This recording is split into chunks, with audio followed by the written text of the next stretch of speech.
Hey there, Internet. Welcome to the Hard On Gear channel, where I discuss and review my used and abused knives and gear. Knife of the Week, episode 10. The Big 10.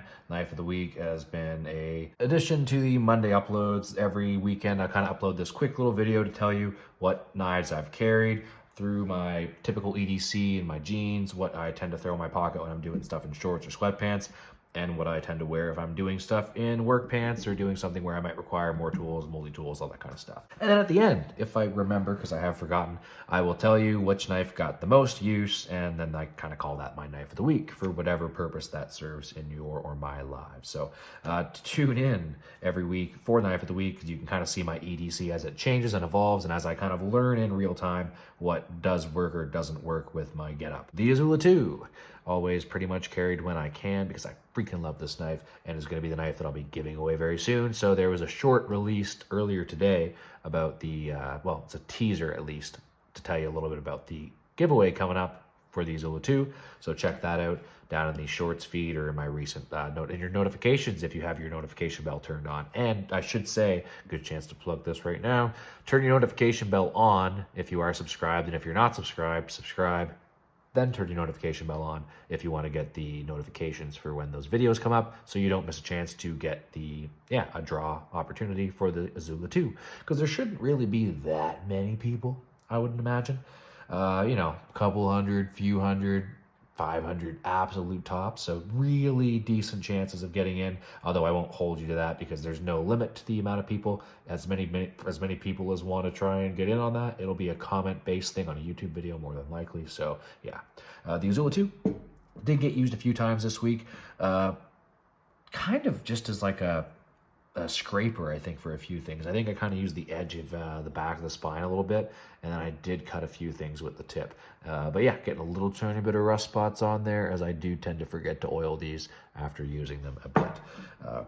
The Cold Steel Code 4, which was my main folder that I carried in my pocket when I was at work for, well, the majority of my weekdays here, and it did get used a bunch of times. And the ergos of this knife, as was mentioned in a comment, which I'm still replying to comments kind of slowly. Social media takes a drain on my brain, guys. Again, the hog vlog, which I'm talking about all the time, will be my vent for where I tell you guys all about my personal woes and the struggles of YouTubing and all that stuff as an introverted person who doesn't like to be social. So the comments, I'll get back to all those shortly. I do apologize for the delay. I am getting a little behind again, but not as bad as I did earlier last year. But the comment around the ergos of this knife, making it essentially not needing the extra grip and all that stuff on the sides, I get it.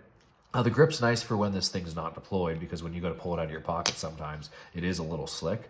But once this sucker's out, it really does fit your hand beautifully. And when you go to cut into something, the only issue, I know with the spear point version here at least, is that when you go to cut, the tip can penetrate like a son of a gun.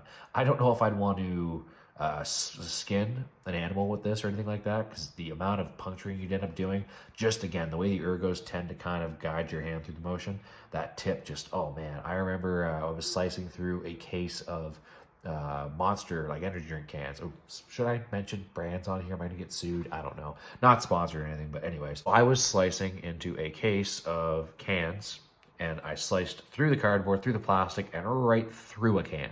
And not like just kind of into a can, I poked it. Like, I mean, clean through it and didn't even feel it. So this thing with a wicked good edge on that S35VN has got some hella good ergos and a hella good tip, and currently a pretty good freaking edge on it. So great knife, Code 4, Cold Steel. And the Signal, which I carried a little bit on me, but tried to give it a little bit less time because I'm still trying to find use for that Victorinox Pioneer X, which I did not use either of these knives this week, or either of these multi-tools rather. Tour Anaconda on me pretty much always. I will swap it back and forth between sweatpants and jeans or shorts or whatever I'm wearing. I won't wear this in the gym because it looks way too tactical and ridiculous, and I just draw way too much unnecessary attention looking like a friggin'. But other than that, I'm pretty happy running around the shacks with this thing on my hip and anywhere else I tend to go. Manix 2 Lightweight is what I wore in my main left pocket whenever I would need a pocket knife in shorts or sweatpants, because I typically don't carry these Cold Steels in my sweats because it tends to rip the crap out of them. This one wouldn't be nearly as bad as the Cold Steel Recon 1 or SR1 Light, but I did want to try and get this Manix 2 back in my hands and in my pocket, because ever since I got this trade from King of Ends, I friggin' love it so much. It has reinforced the idea in my head that Gideon's Tactical had put in there a couple years ago when I was first looking at getting the Manix 2 to not replace, but sort of be my new folding knife for my Recon 1 kind of getting worn down.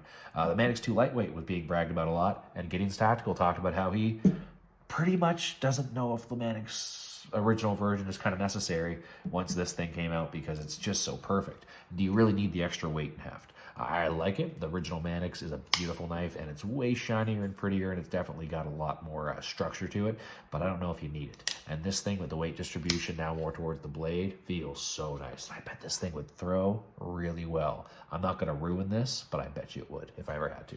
So that's about all the knives I used for this week. Which one of them is my knife of the week? I haven't actually thought about it till right now. I guess really, again, talking about which one I've used the most, not just one I like the most, because, you know, Anaconda would be the knife of the week every knife. Wow. Week? Knife. Okay. Got to stop shooting videos here soon. This would be the knife of the week every week. Maybe the Azula 2 win the odd one.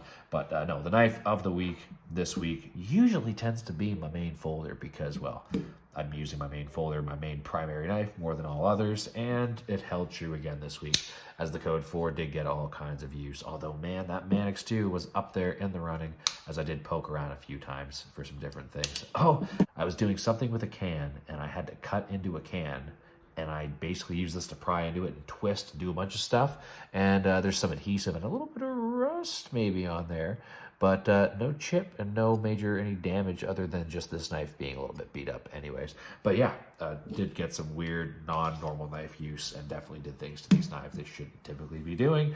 Knife of the week though, Code 4 by Cold Steel. Thanks for all of your great time in my pocket this week. I barely even noticed you because you're just so damn thin.